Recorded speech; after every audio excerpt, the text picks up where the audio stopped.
So hey guys, welcome to another Warframe video, and today I want to take a quick look at Supra Vandal, which was the final reward of the Ambulance Reborn operation. Now, since the event is over, you can't currently get the weapon in the game, but I'm pretty sure they're gonna reintroduce it in one way or the other, so they're either gonna add it to Barraketeer's inventory, or you'll be able to get the parts from invasion missions. But anyway, the Vandal version of the Supra is basically just a more accurate version of the original Supra that has bigger magazine, a larger ammo capacity, and it comes with 2 V polarities, whereas the original Supra didn't have any. And you also have to be at least Mastery rank 10 to use it, unless you got it from the event, because event weapons kind of act like Platinum purchased weapons, so you can use them right away regardless of your Mastery rank.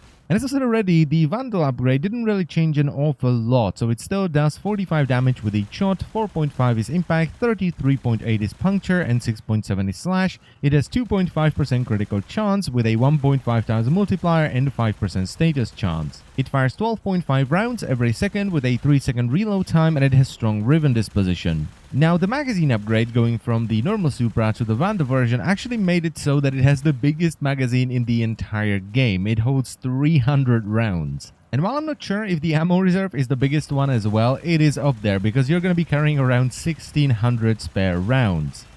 The build I decided to go for is a 3 Forma build where I've added 2 Vs and a dash. And the mods I'm using are Serration for damage, Split Chamber for multi-shot, then Heavy Caliber for even more damage. And while the decreased accuracy isn't the best thing in the world, it's not too bad because the Vandal version of the Supra with the rank 10 Heavy Caliber is about as accurate as the regular version of the Supra without Heavy Caliber. So it's kind of up to you to decide whether you want to use it or not. You can either use Heavy Caliber and do more damage but have less effective range, or drop it in favor of long range accuracy but do less damage overall. After that, I've added Shred, which increases the DPS of the weapon quite significantly, and it also adds Punch Through, so it makes it deal much better with tightly packed groups of enemies. I've also added Fast Hands because as I've played with the weapon more and more, the 3-second reload time slowly started to get on my tit, so I bumped it down to 2.3 seconds with Fast Hands, which is far more manageable. Then I've added Entropy Burst, which skyrockets the status chance up to 42%, which for a weapon with this much fire rate is more than enough, and it also adds the Entropy effect. And even though I use duostat mods on the regular Supra to bump up the status chance a little bit more, I decided to go with 90% elementals for this one, so I'm using Infected Clip and Stormbringer for corrosive damage. Now, I decided to test this versus level 100 enemies in the Simulacrum, and I was actually surprised at how well the weapon performed.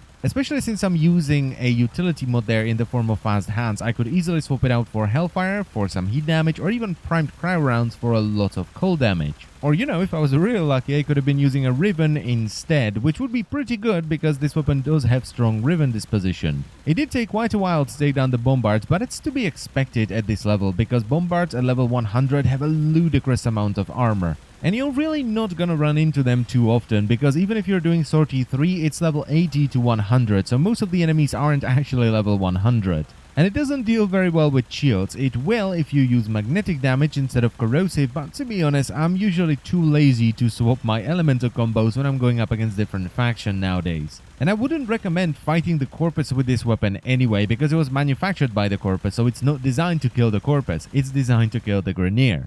But that's just versus level 100. If you bump the enemy level down to sort of 80, the weapon becomes far more devastating. And let's also not forget that most of the time I'm showcasing these weapons on the toughest units from each faction, so if you're just fighting the cannon fodder units, they're gonna die pretty damn fast.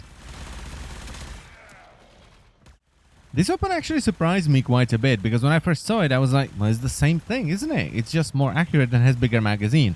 But those two things matter an awful lot for the Supra. The accuracy buff means you're simply not gonna miss as many bullets, and the bigger magazine means you can stay at full spool up and therefore maximum DPS for much longer. And the increased ammo capacity is really good as well, because for a weapon that eats as much ammo as this one, I have not had any ammo issues, and I was recording it without a Sentinel because I did not want to use Carrier to get ammo mutation, or Helios because he would put weak points all over the enemies, and I've never ran out of ammo with this thing. And when I was leveling it up and I was doing longer missions, you know, like survival, Necros with his Desecrate was enough to sustain my ammo throughout the entire thing.